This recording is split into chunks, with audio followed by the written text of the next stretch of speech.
Hi, welcome to Task 2 of Figma 101. In the last task, you learned a lot about the interface, how to navigate around, where the toolbar menu was, where the inspector menu was, and the layering menu, and you also learned how to create a new file and import a file. In this next task, we're going to learn about frames. So let's get started. If you didn't import the file from the last task, let's just go ahead and do it really quick. To import, you click this button at the top. It's a little box with an arrow pointing down. We'll go ahead and click on that. And then we will select our Figma 101 file. It's probably on the desktop, so just make sure you click desktop and find Figma 101. It's a .fig file. You'll open it. And so when it's importing, it's blue. And then when it's finished, it will turn green, and that's how you know that it got imported. So you can see here it says file was imported successfully. If it's a file that's not compatible with Figma, it probably will be red and say, oh, we didn't import this correctly. So we'll press done, and we'll just go ahead and open that file. So I've created this template file that has each task on all of these frames, and each task we will go over in all of the videos. You can also do self-instruction if you really want to, but I encourage you to watch the videos to see how I would do it. So just as a little disclaimer, since we are running a virtual desktop, Figma doesn't exactly work 100% as if you were to run it on your native desktop. So you have to use a few navigation techniques. So one of them is if your trackpad isn't working correctly and you can't scroll horizontally or vertically, you will click this hand at the top, and the hand allows you to move around. If you want to zoom in on an object, you'll press Control plus. So I'm pressing Control plus right now, and you can see it at the bottom, and it will tell you. And then if you want to look around on this, you can kind of navigate and just kind of know that you have to do that. It's a little clunkier on this mirrored desktop, or sorry, this cloud desktop. So just be aware. If you're using it on your native machine, you will have no problems with Figma. You can actually just use your trackpad. So yeah, let's go over frames. So what is a frame? A frame is essentially your canvas. So similar to an artist needs a canvas to draw their ideas on, their art. A designer that is using Figma will use a frame. So in other tools such as Sketch or Adobe XD, they use a term called artboard. Illustrator, they also use the same term, but essentially they're the same. Figma has a few extra features that we'll go over a little bit later in this task that kind of make it really exciting and really easy and fun to use. So in this first part of the task, we're just going to go over how to create the frames. I've broken this task out into 3 different categories. The first one is we'll create a frame using custom sizes. The second one, we will use preset frames. And then in the third sort of section, we'll learn how to create a frame from another object. So let's just start with custom sizes. The way that you create a frame is pretty simple. You go up to your toolbar and you'll click this icon at the top. It actually looks like a frame. Another way to create a frame is to press F, but for now we're going to do it here. So what you do is you just click on this icon, and you can see that I have a cursor here. It looks kind of like a plus sign. And if I want to create a custom frame, all I do is I just drag. I'm going to use these dotted lines as a guide. So all I do is I drag, and you don't have to follow the dotted lines. It's really just there for a guide.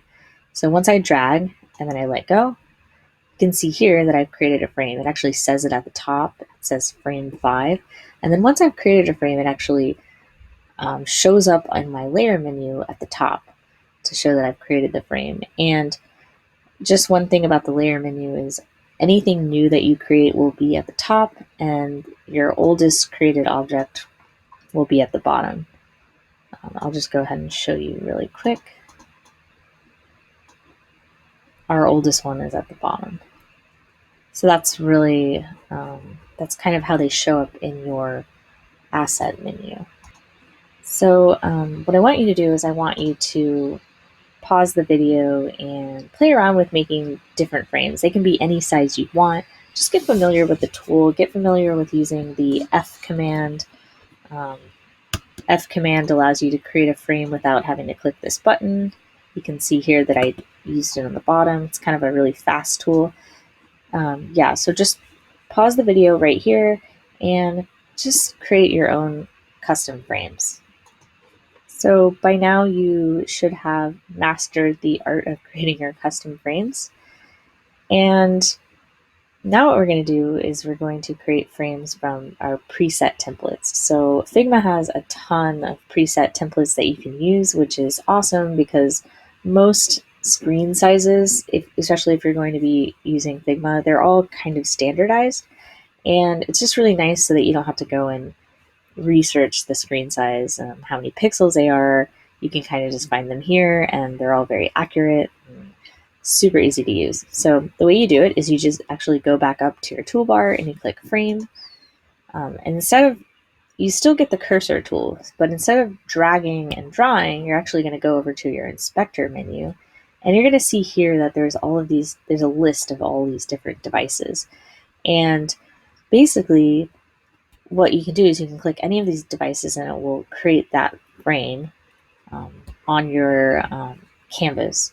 So we have here, we have some iPhones, we have Google Pixels, Android, there's tablet sizes, desktop sizes, watch faces, paper. So if you actually want to do some print type things, you can do paper. And then we have social media. So let's just go back up and let's click the iPhone. Let's click iPhone 11 Pro X. So we'll click on that. And you can see here that once I've created that, it actually popped over here to the side. And it says that is an iPhone 11 Pro X. And then you can see it over here on our layer menu. So you can see all of these new frames that you probably made, and then our newest one, which is our iPhone 11. So you can do that with all the different templates. You can actually, let's just go and create a tablet template. Let's do the iPad mini. You can see here, it popped up next to my iPhone 11. And we'll go back and we'll press, let's do desktop. So we'll do desktop, and then it popped back up here. The cool thing about Figma is that anytime you create a new artboard, it kind of stacks them all next to each other. So it's just very automated. Very nice sort of feature. You don't have to move anything. Everything is equally spaced and right next to where it was. So that is a really great thing about Figma. So you can pause the video right here if you want, sort of play around with all of those different templates, figure out how it works, and then replay the video, and we'll start back up by creating a frame from an existing object. So in this last task, we're going to create a frame from an existing object. And honestly, it's really easy.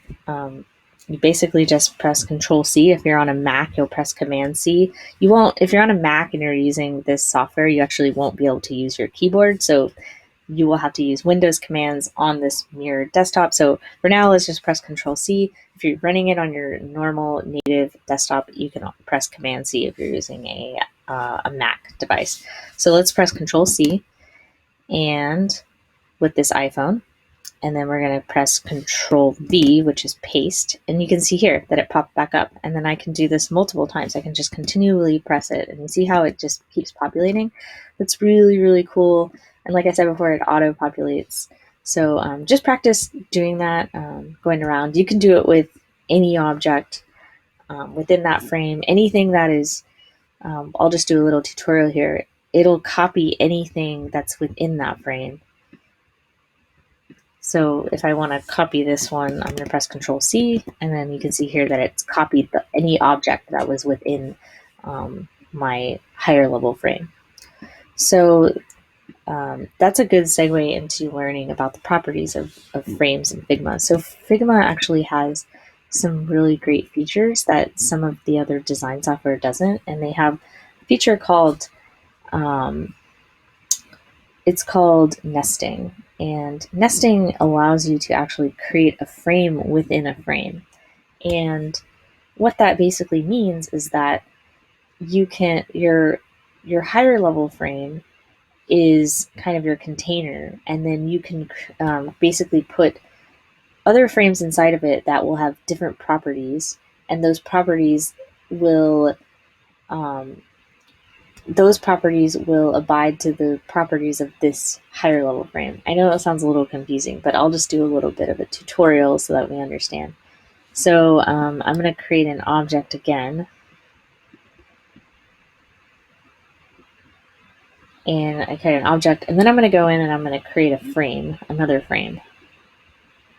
So you can see here that I've created a frame in here, and it's a little bit different than when you create a frame outside. It actually doesn't have the blue words at the top like this frame does, but it does show up nested in my layer menu. So you can see that it's here, and you can see that it's underneath this frame right here.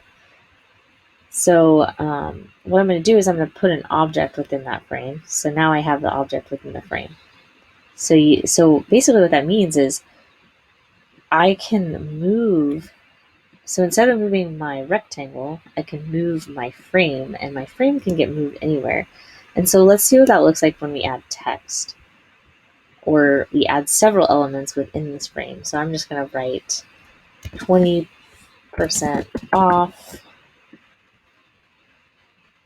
that, and just make sure that it's always within your container. And now I can move that object around. So you can see here that everything within that frame can be moved around. And that what's really unique about that is I could have multiple of these within my higher level frame. And then another thing I can do is I can set constraints. So constraints are kind of properties that you can give a frame. And how we do that is we go to the inspector menu, and we can sort of click any kind of constraint that we want. We can press center. Let's just do center.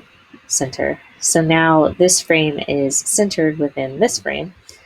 And anytime I size this object, you can see here that my frame and everything within my other frame centers within this object. And the reason that's important to know is because sometimes you'll have a little bit more complex objects that you're working with, and you'll need to be able to move them around. So for instance, if I have these outside of my frame and I put them in here, let's actually copy it. And then I'm going to copy these. I'm just showing you an example of like what this looks like. So this frame here, I can move everything within it, but now these two are not within the frame. So I can't move them together. I will have to move them separately, or I have to select both of them together, but they're never going to be 100% aligned. So I think that is the most important thing about frames, is that my objects within the frame are easily moved around, and I don't have to fuss around with like grouping these and figuring out where they go. They're very well contained in this object and this frame. So that's a really great design feature. And another thing about frames is that you can size frames. So if I want to size a frame, I just press Shift. If I press Shift, I can size my frame as much as I want. If I don't press Shift, you can see here that it changes the constraint, and I don't necessarily want to do that. So what I want to do is I want to size it with Shift. Anytime you size something with the shift button, it works a little bit better than if you were to size it with the copy button. So yeah, that's kind of how frames work. Um, just to reiterate what you just learned, you can nest frames within frames, and the frames, the child frames within your higher level frames can be, you can add properties to them, and you can add more complex objects. You can move them around and not have to worry about scaling or worry about placement of your objects within your frame. And you can have multiple frames within frames. So for instance, I have another frame here. So just a really great feature that Figma has. Some of the other design software doesn't allow you to do that. You actually have to create groups, and groups you actually can't add properties to. So that's kind of another great thing about frames. So what I want you to do is I'm actually going to attach a little article about frames and how they work to this document, and that way you can read about it and learn a little bit more. But what I want you to do is I just want you to play around with frames, and then nesting the frames and really kind of understanding properties, play around with the properties over here on the side, and then join me for the next task. And in the next task, we're going to go over creating components, which is another really kind of fun task that we're going to do.